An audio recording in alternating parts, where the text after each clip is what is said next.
bienvenue sur la chaîne. Si vous êtes nouveau, abonnez-vous et activez la cloche. Appuyez sur le pouce, cela aide énormément l'algorithme. De quel pays regardez-vous aujourd'hui? Écrivez-le dans les commentaires. Maintenant, passons au sujet.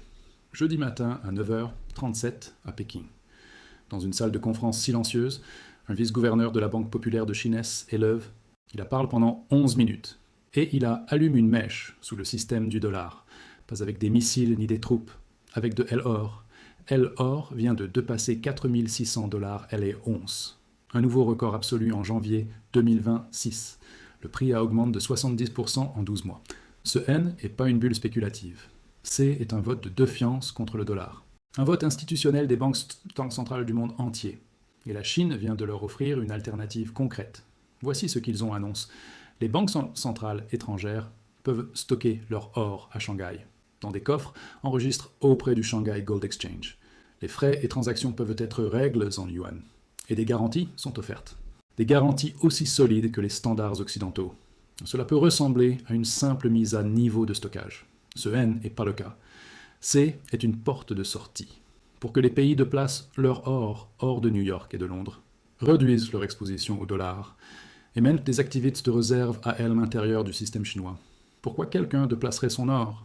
Parce qu'en 2022, Occident approuve quelque chose. Les réserves stockies dans les juridictions occidentales peuvent être gelées, bloquées ou politiquement weaponisées. 300 milliards de dollars de réserves russes gèlent du jour au lendemain. Cet événement N n'a pas seulement effrayé la Russie, il a effrayé tout le monde qui regardait. Les banquiers centraux ne réagissent pas avec émotion. Ils réagissent avec des mathématiques et de la gestion des risques. Le pitch de la Chine est simple. Apportez votre or ici et nous vous construirons une voie plus sûre. Ce que la Chine a construit, N, n'est pas apparu du jour au lendemain. Cela fait des années que cela se prépare. Des installations des structures juridiques, des arrangements des assurances, des procédures des audits, des relations de transport, toute la pile. L'installation est décrite comme plusieurs coffres souterrains, concus pour gérer des avoirs à loup, des lingots spécifiques, identifiés par numéros de série, détenus comme propriétés ségrégées. Ce mot alou N n'est pas un simple terme, C est tout le jeu.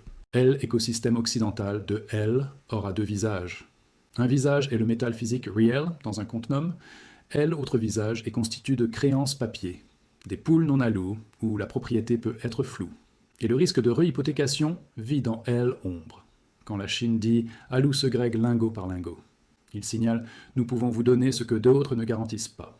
La promesse inclut aussi une couverture des assurances structurée, qui neutralise la plus grande peur après 2022, la saisie politique.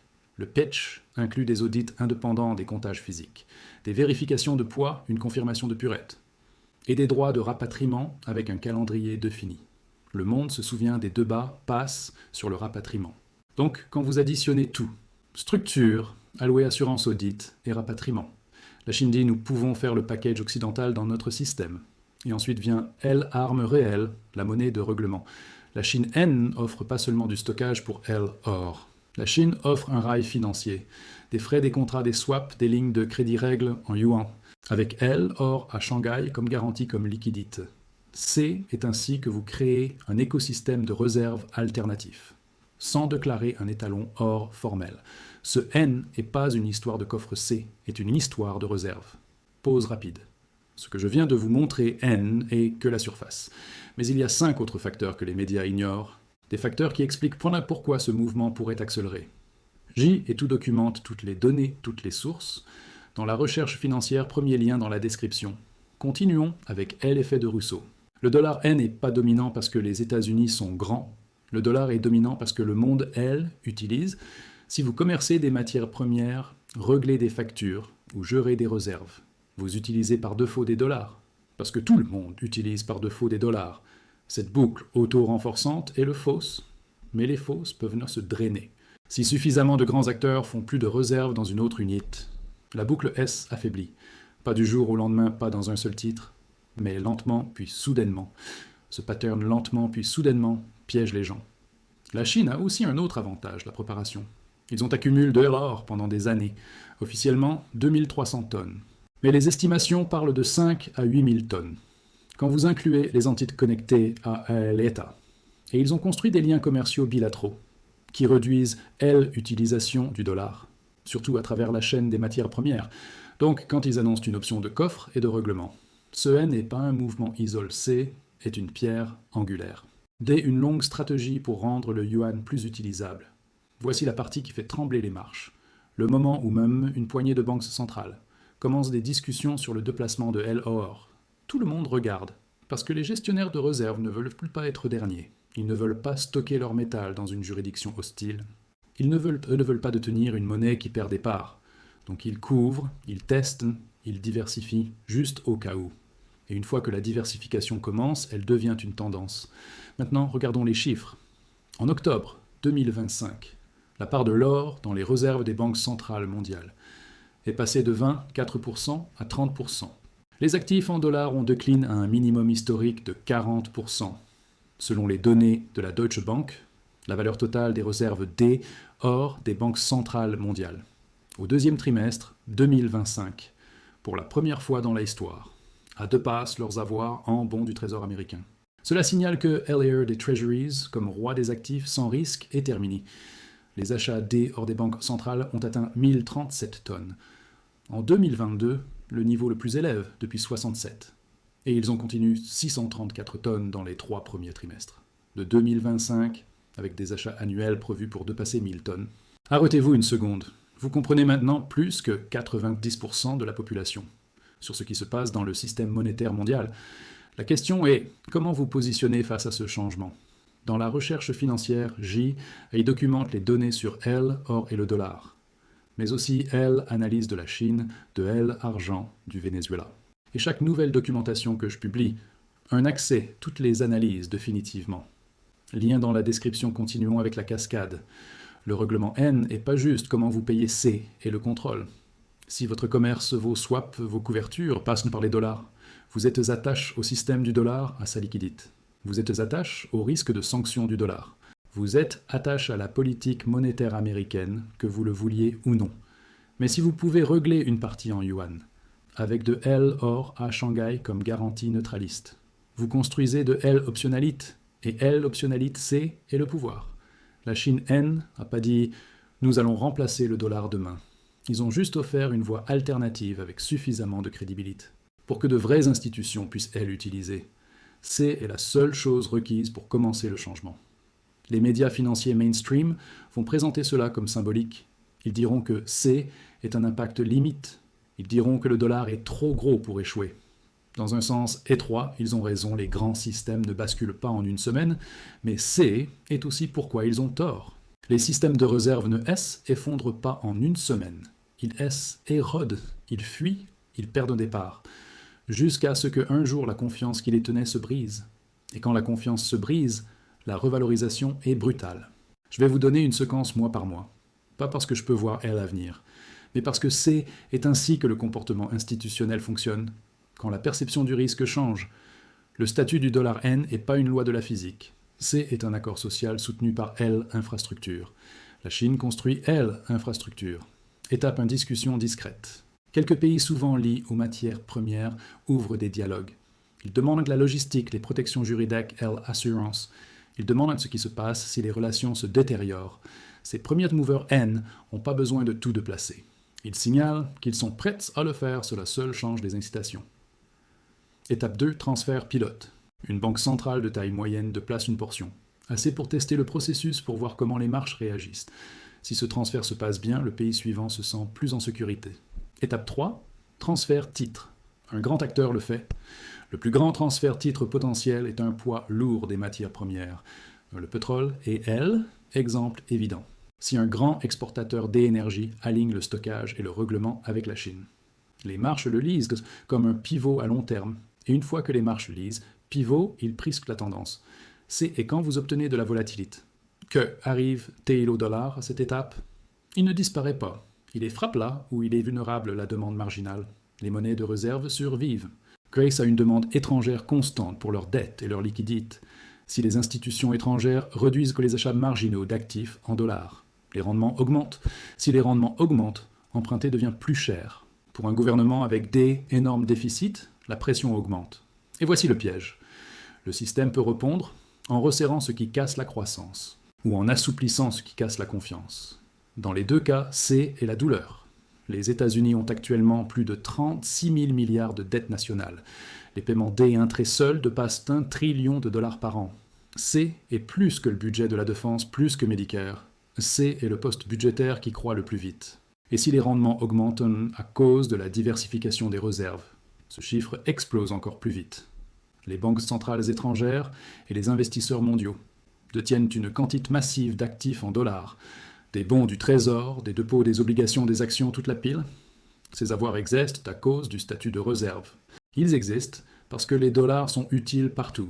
Mais si une voie concurrente se développe, ces avoirs se diversifient. Et la diversification à grande échelle C est de la pression de vente. La pression de vente N n'a pas besoin d'être de la panique pour compter. Même une réduction lente et constante de l'exposition change les prix. Imaginez un monde où la part du dollar glisse de quelques points par an. Au début, personne ne hesse sans souci, puis soudainement, tout le monde hesse sans souci. Parce que quand vous franchissez des seuils psychologiques, le comportement change. Le grand seuil psychologique. Et le moment où le dollar N est plus clairement dominant. À ce moment, les gestionnaires arrêtent de penser par défaut et commencent à penser portefeuille. Et une fois que vous devenez portefeuille, vous devenez remplaçable.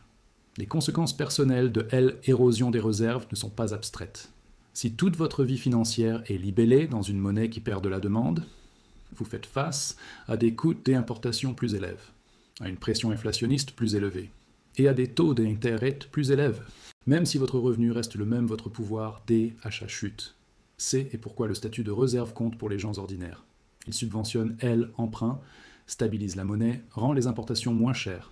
Il rend tout le style de vie plus facile. Donc, quand il érode, le style de vie érode. 95% des banques centrales interrogées par le World Gold Council prévoient d'augmenter leurs réserves d'or dans les 12 prochains mois. Ce N n'est pas un sondage de sentiments, C est une déclaration d'intention. JP Morgan prévoit que l'or atteindra $5 000 l'once. D ici, la fin de 2026. Goldman Sachs vise $4 900 pour décembre. Ces prévisions ne sortent pas de nulle part. Elles sont basées sur les flux institutionnels qu'ils voient arriver. Les ETF d'or ont reçu 89 milliards de dollars d'entrée. En 2025, un record absolu. Le SPDR Gold Trust détient maintenant 1073 tonnes métriques, le niveau le plus élevé depuis 3 ans. Le message des investisseurs institutionnels et souverains est clair. Diversification loin du dollar. L'indice du dollar a baisse de 8,8% depuis fin 2024. Ce N n'est pas un accident, C est une tendance. Si les décideurs essaient de défendre la monnaie en gardant les taux élèves, le service de la dette devient un monstre. S'ils essaient de défendre la croissance en baissant les taux et en imprimant, la monnaie S affaiblit, et l'inflation peut accélérer. Chaque choix force des compromis, et plus un système porte de dette, plus ces compromis deviennent laids. Maintenant, je veux vous donner un cadre simple. Un fonds D urgence, gardez-le. Structure de dette, comprenez-la. La dette à taux fixe se comporte différemment de la dette à taux variable. Mix D, actif, ne soyez pas 100% dépendant d'un scénario. Résilience du revenu. Les compétences et les flux de trésorerie comptent plus que les rendements papier dans des environnements instables. Optionnalite, ayez des mouvements que vous pouvez faire rapidement. Si les conditions changent, je ne suis pas ici pour vous vendre la peur, je suis ici pour traduire ce que les institutions font, dans un langage que les gens normaux peuvent utiliser. Et les institutions sont obsédées par un mot en ce moment, diversification. Revenons au système de coffre. Une des choses intelligentes que fait la Chine est d'offrir la sensation des protections occidentales, tout en intégrant la réalité opérationnelle dans leur écosystème, le stockage à loup et à patte, l'assurance et le confort. Les audits sont la crédibilité, le rapatriement et la trappe de sortie, le règlement en yuan et la capture. Parce qu'une fois que vous réglez une part croissante des flux en yuan, vous faites aussi croître la liquidité du yuan. Et une fois que la liquidité du yuan croît, la monnaie devient plus utilisable. Et une fois que la monnaie devient plus utilisable, plus de commerce peut s'y déplacer. Et puis le cercle se resserre. C'est ainsi que vous construisez un concurrent de réserve, pas en annonçant en le construisant. La Chine N n'a pas besoin de soutenir complètement le yuan avec de or à prix fixe. Ils ne veulent pas de cette contrainte. Ce qu'ils veulent, c'est un lien implicite. Si vous détenez notre unité, vous pouvez accéder à or dans notre lieu. Cela rend unité plus solide que le papier pur sans forcer la convertibilité. C est intelligent, C est flexible. Et C est le genre de voie médiane qui peut attirer des institutions prudentes. pourquoi quelqu'un ferait confiance à la Chine. Ils n'ont pas besoin de faire plus confiance à la Chine que à elle, Occident. Ils ont juste besoin de faire confiance assez pour détenir une tranche. Et une fois que cette tranche devient normale, la tranche devient une tendance. Ce qui vous frappe en premier dans ce genre de changement. Ce n'est pas un titre sur le statut de réserve. C est la dérive des prix. Ce sont les mêmes courses qui coûtent plus cher. C est la même voiture qui coûte plus cher. C est la pression sur le loyer et L, assurance. Ce sont les taux d'intérêt qui ne se comportent pas comme prévu. C est le sentiment que L, argent, fonctionne moins. Si C est déjà ce que vous ressentez, alors vous comprenez pourquoi ce sujet compte. Parce qu'un changement de réserve accélère ces pressions. Il élève les coûts d'importation et des matières premières en termes locaux. Et il crée les conditions pour des réponses politiques qui rendent tout le monde en colère. Quand un système de réserve change, le transfert de richesse est massif. Les épargnants qui détiennent du cash souffrent si l'inflation monte. Les détenteurs des obligations souffrent si les rendements montent. Les débiteurs avec des prêts à taux fixe peuvent bénéficier, parce qu'ils remboursent en monnaie plus faible. Les propriétaires des actifs rares voient plus souvent les valeurs nominales augmenter. Le système ne blesse pas tout le monde également. Il redistribue les gagnants et les perdants. C'est pourquoi le positionnement compte. Voici le cliffhanger avec lequel vous devez rester. L, histoire du coffre, N et pas la fin, C est le début. Une fois que vous construisez une voie de règlement en or, vous pouvez y attacher des accords de règlement commercial, des contrats de matières premières, des lignes de swap, de la technologie de règlement numérique. Et puis, vous ne stockez pas seulement de L-or, vous devenez le hub pour la tarification. Imaginez un monde où plus de commerce de matières premières et des factures et règles en dehors des dollars, même si c'est 10 ou 15%. Cela seul change la demande de dollars globalement. Abonnez-vous à cette chaîne, la deuxième guerre financière vient de commencer. Et la plupart des gens ne comprennent même pas qu'elle se passe. Je vais vous expliquer chaque chapitre, parce que ce chapitre N est que le début. Merci d'avoir regardé, à la prochaine.